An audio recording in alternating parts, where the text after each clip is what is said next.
911, what's your emergency? My wife. She fell off a cliff. What is the value of a human life? For Hakan Aysal, the answer was an insurance policy worth $85,000. You are looking at the final selfie taken by Semra Aysal. 7 months pregnant, Semra stands at the edge of a 1,000-foot cliff, smiling at the camera. Look at the man sitting in the background. That is Semra's husband. Semra thinks she is capturing a beautiful moment with her soulmate. She does not know that the man standing behind her is not posing for the photo. He is waiting for the perfect moment to push her.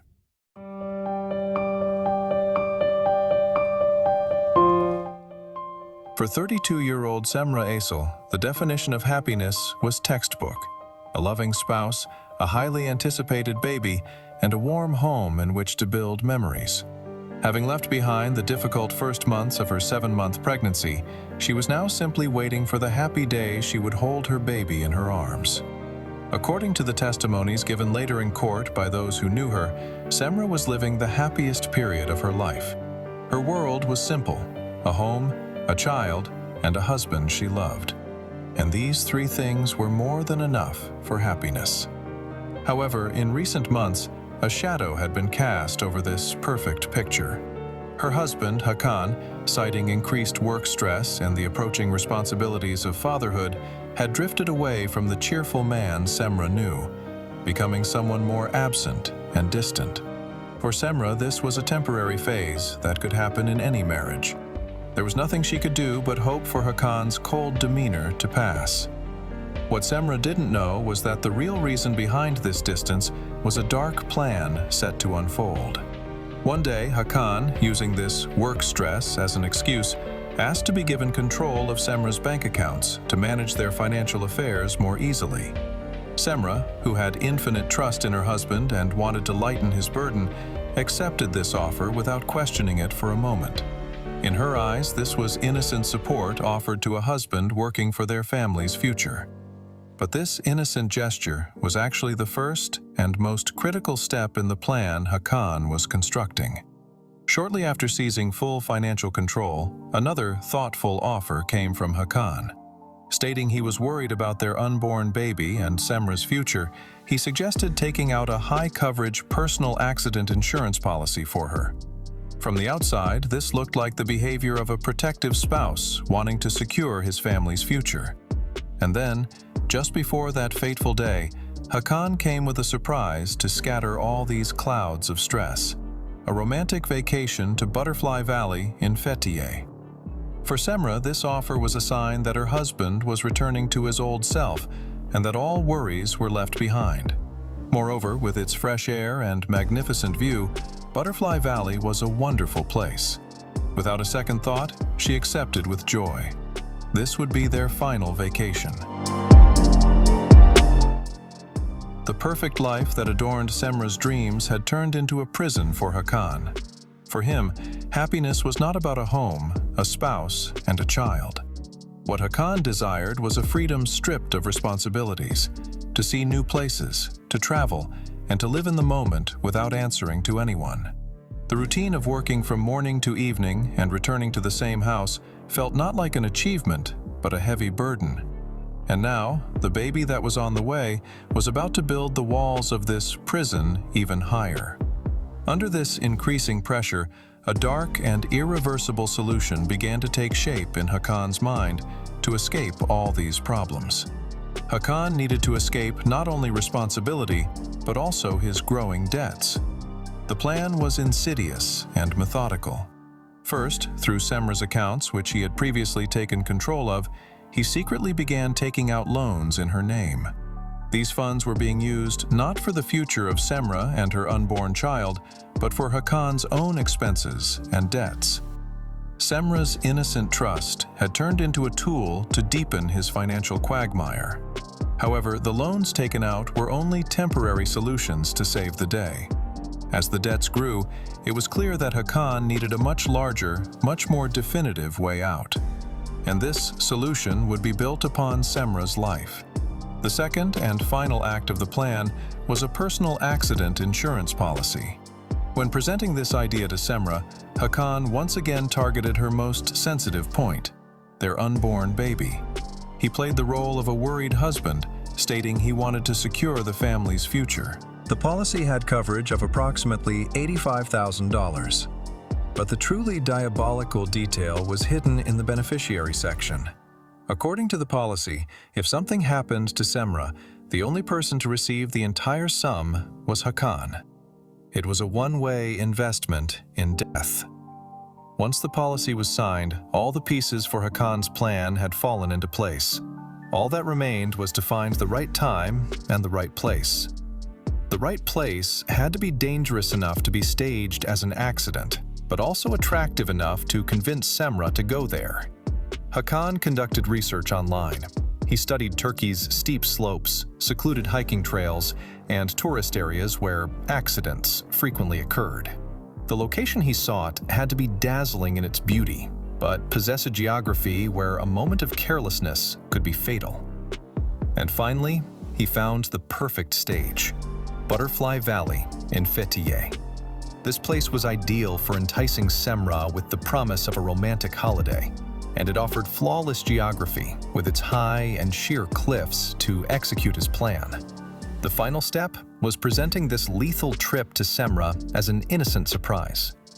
Semra's happiness in the face of this sudden attention and vacation offer after her husband's months-long coldness was, for Hakan, merely confirmation of how flawlessly his plan was working. While Semra thought she had found a new beginning, Hakan was actually preparing the end. June 18, 2018, Fethiye, Butterfly Valley. Hakan's plan, months in the making, had reached its final stage. The couple had climbed to one of the highest, most secluded, and most dangerous points of the valley. According to witnesses, Semra was tired and struggling to move due to her pregnancy. But Hakan, under the pretext of finding the perfect photo frame, was guiding her further, to the very edge of the cliff. The couple's precarious position had caught the attention of another tourist, recording the view at that moment. The words uttered by the tourist to his friend in the recording were a chilling prophecy of what was to come. Either this man will throw this woman off, or this woman will throw this man off. Just minutes after this spine-chilling dialogue was recorded, the couple took that perfect photo. Semra was smiling. Hakan was smiling. That final moment when everything looked normal. And then, Hakan Aysal made the final move he had planned for months. He pushed his wife and unborn child into the void for an insurance policy of approximately $85,000. For Hakan, this was the moment of liberation from a lifetime of debt and responsibility. He thought his plan worked perfectly, that this would be recorded as a tragic accident and that no one would ever learn the truth.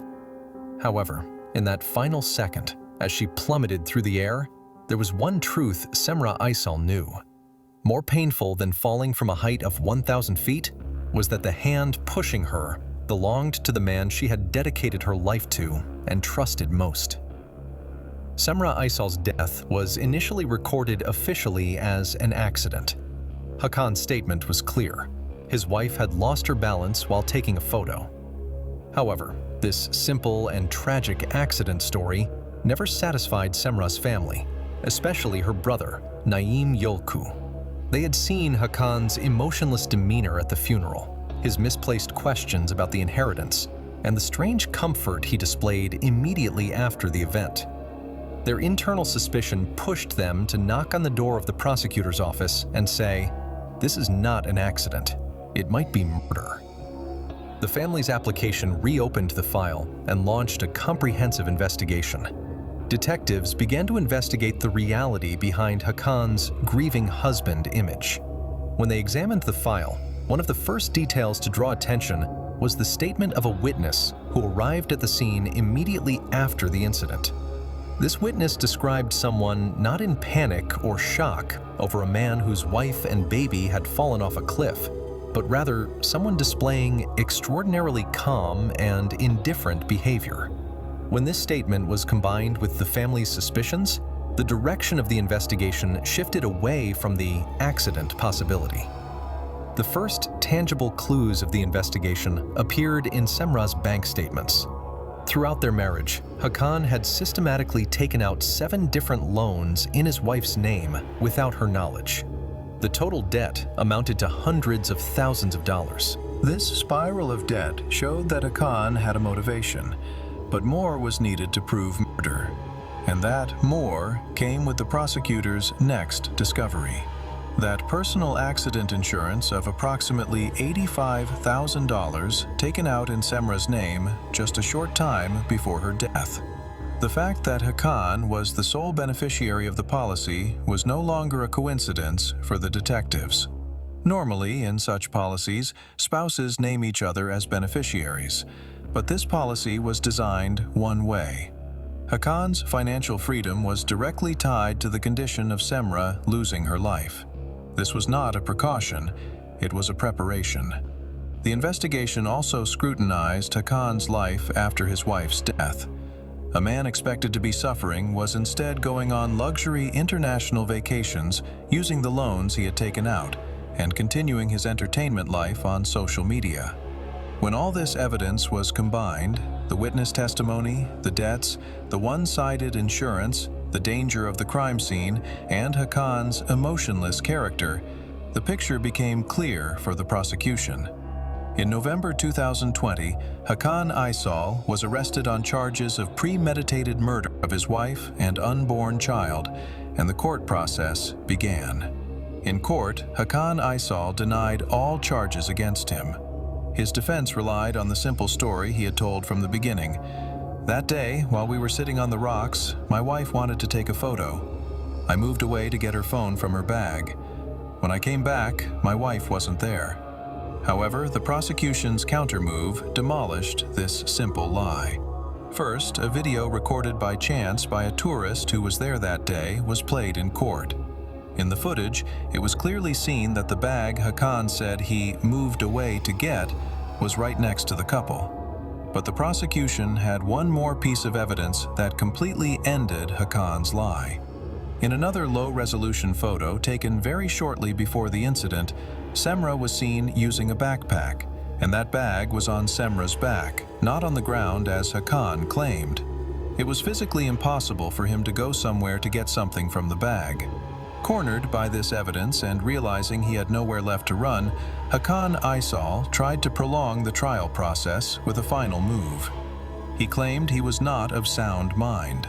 However, as a result of a detailed examination at the Istanbul Forensic Medicine Institute, a definitive report was issued stating that Hakan was fully criminally responsible and that this claim did not reflect the truth. This defense collapsed as well. The final piece of evidence revealing Hakan's character was his credit card statements. The records proved that while Semra's body was waiting to be buried in front of their home, Hakan was busy paying his own bills with his wife's credit card at that very moment. In light of all the evidence presented, the court panel did not credit Hakan Aysal's accident story and found him guilty of first-degree murder. The verdict specifically emphasized aggravating factors such as the premeditation of the murder, the pursuit of financial gain, and his wife's pregnancy. Hakan Aysal was sentenced to life imprisonment without the possibility of parole. The punishment Hakan Aysal received was not just a theoretical concept. This sentence meant he would spend the rest of his life in a cell with a small window that saw very little daylight. He had the right to go out to a small courtyard of 3 to 5 square meters, surrounded by high walls, for only 1 hour a day. The price for the lives he took from Semra and their unborn baby, for Hakan, consisted of tens of thousands of days he would spend alone within 4 walls. Justice was served, but no court decision could bring back a lost life, and the dreams extinguished with it. Semra Aysal was much more than a name in a case file or a news headline. She was a woman waiting to be a mother, a daughter, and a sister. Her story is a tragic reminder that the harbors we trust the most can sometimes shelter the most merciless storms.